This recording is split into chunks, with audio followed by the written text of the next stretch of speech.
Okay, well I'm ready. I'm gonna put it on bullshit. Okay. Yep. Okay. So first thing we'll do is we'll disconnect the boots from the front and back of the carburetors. Off, nice, good. Hold the gas line off. I've already turned the fuel off. It seems to go the fuel off. Switch doesn't work that great. So it's still leaking fuel, which is kind of odd. I'm gonna have to get something to stick in there maybe. Nope, there we go. Just had to run the container out from it.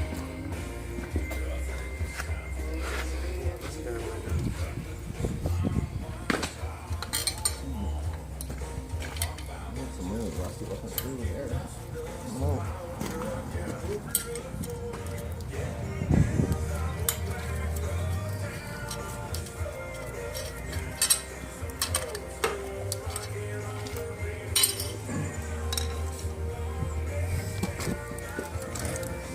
Loosen up.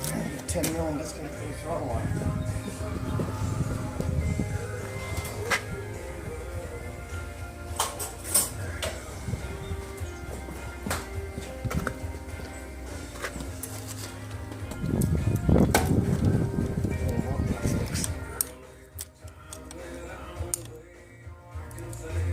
I need a second 10 mil. No. I guess we'll check those before we come back up. $1 to get that off.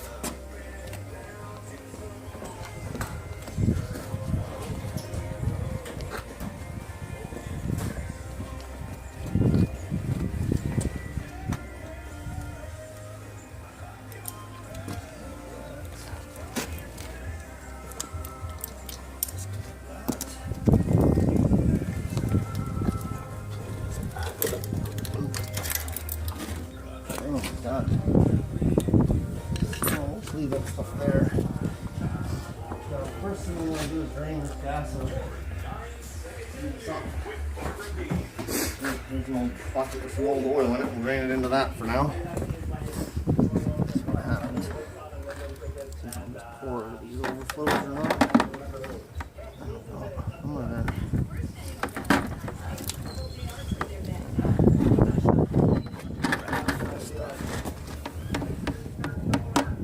that way.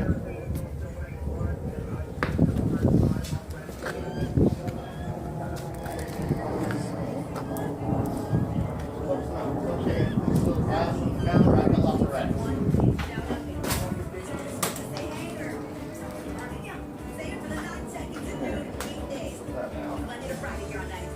Alright, so fuel enters the bowls, so we're going to pop them off and see what kind of gross crap is in there.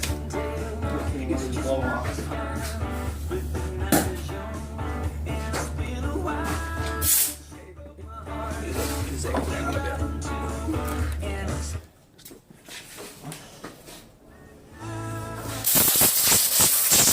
Whoa, look at that. She's pissing. Fuel everywhere. Oh. Go right.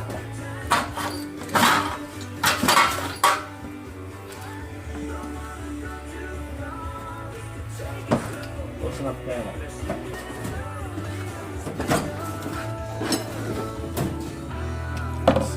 Motor up.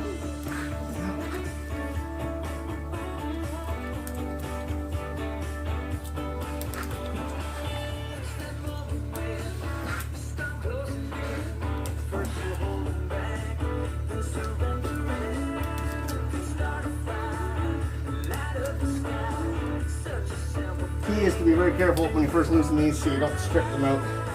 Because sometimes they can be really tight. Sometimes you have to give them a couple taps to help break them free.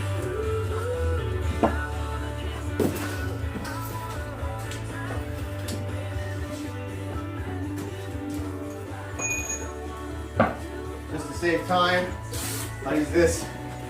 So I'm going to sit there and wind those little screws out now that they've already been loosened.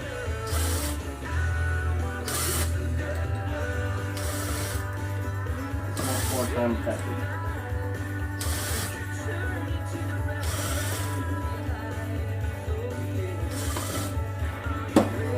There we go. Holy what the? Look at that crap. Look at those chunks laying in there. That's your main jet and that's your pilot jet. And as you can see, there's tons of chunks of stuff laying in there and more of it inside the bowls.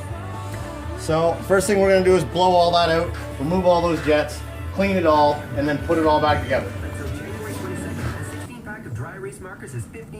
That's 24% off. And check out our projectors and coffee makers. Turning a meeting to do to done deserves a Okay, little so celebration. we sprayed some carb cleaner in, let it soak. Solutions start at Staples and Staples.ca. Finish cleaning them out, pop I'll have a caramel fudge floats French and the vanilla, needle please. valves out, and the With that jets caramel out. fudge hot chocolate. Just take air. Clean all the carb cleaner out of the bowl.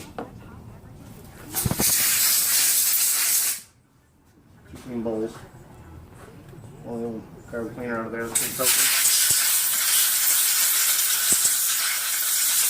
Spray it gently with some air and clean all the cleaner out of there. And now we will pop the floats out.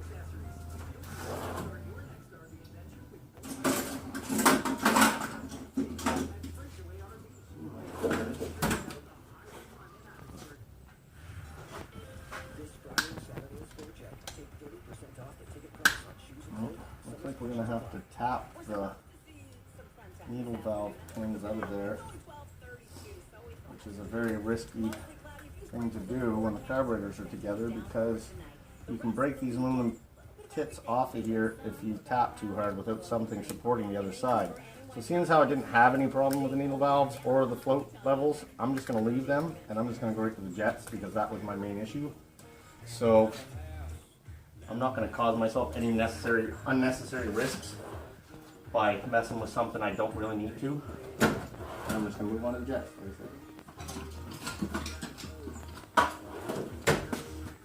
You want to be careful because they're usually pretty soft metal and they can strip. Now these would be the pilot jets or the slow speed jet.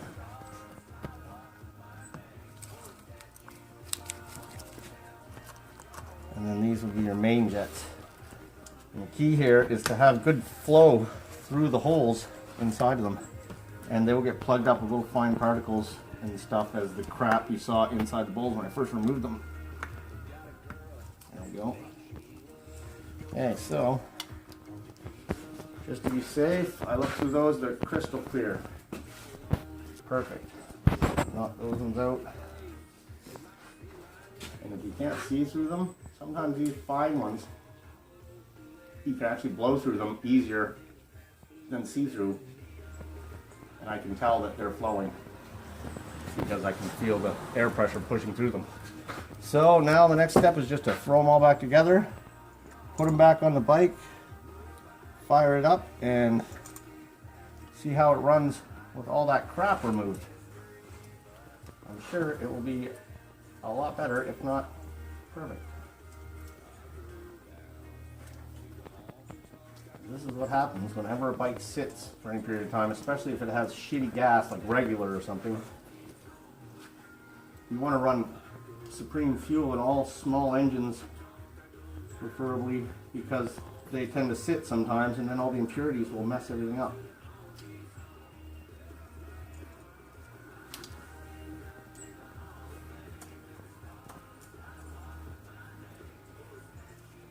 Make sure those are good and tight because the vibrations will actually cause them to loosen and fall right out, and they'll lay inside the bowl and your engine will run like crap. So, they're good and snug.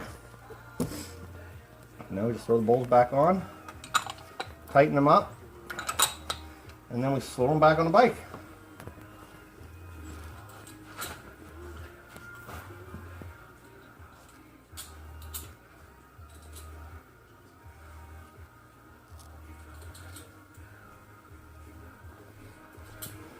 And just to save time, very gently, I will spin these in without tightening them, as to not strip anything, but to still save myself some valuable time.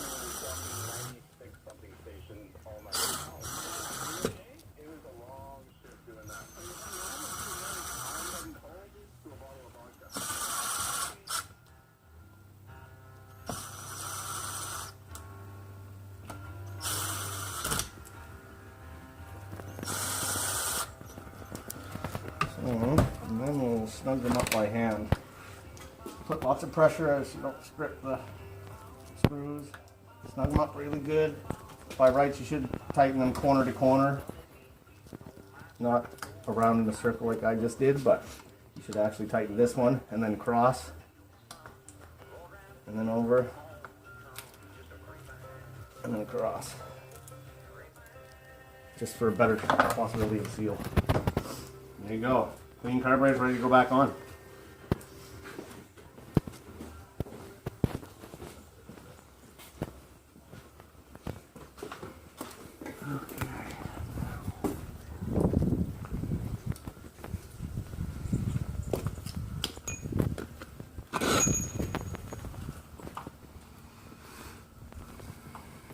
As you can see, these boots are slightly cracked, or dry crack. It's actually not all the way through, it's only on the outside, so it doesn't actually cause any running issues because of that. But if that's cracked all the way through, then you'll be sucking air and it'll run like crap no matter what you do.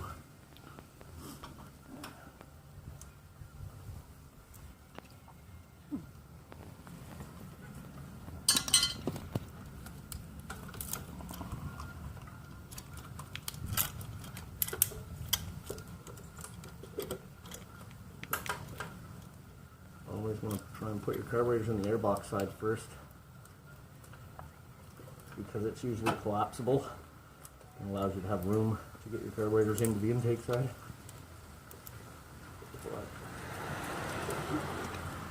But sometimes these old boots get real dry and real stiff and tough, and they can be a real pain. So, first thing to do once we get them on is tighten them up, so when you're moving things around, they don't re-loosen themselves back off. You gotta start all over. Since this one's already on, I'm gonna tighten it immediately. And then we'll go to the other side, make sure it's on.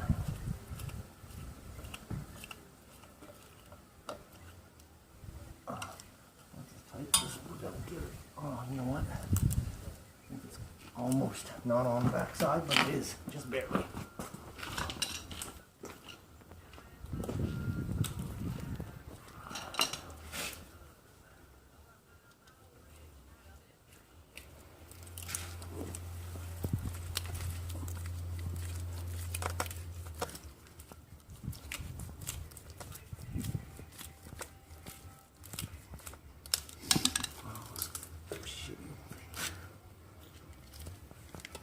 Okay, now we need some pressure top using these intake boots because they're a little tighter on fit.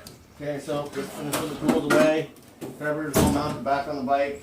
Everything's tightened up. Gas line's connected. Linkage is all connected. Everything seems to be functioning properly. The gas is on now. Hit the choke. We'll flash her up and see what happens, I guess.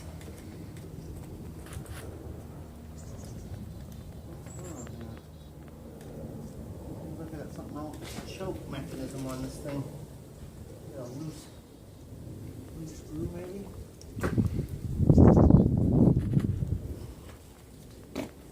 Oh, it's working anyway, so it's all that matters.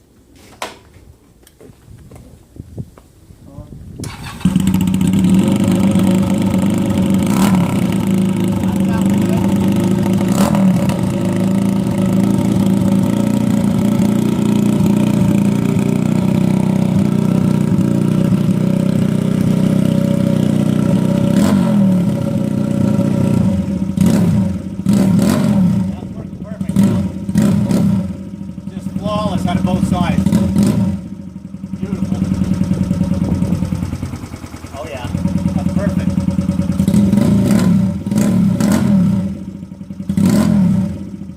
Go. Whoop.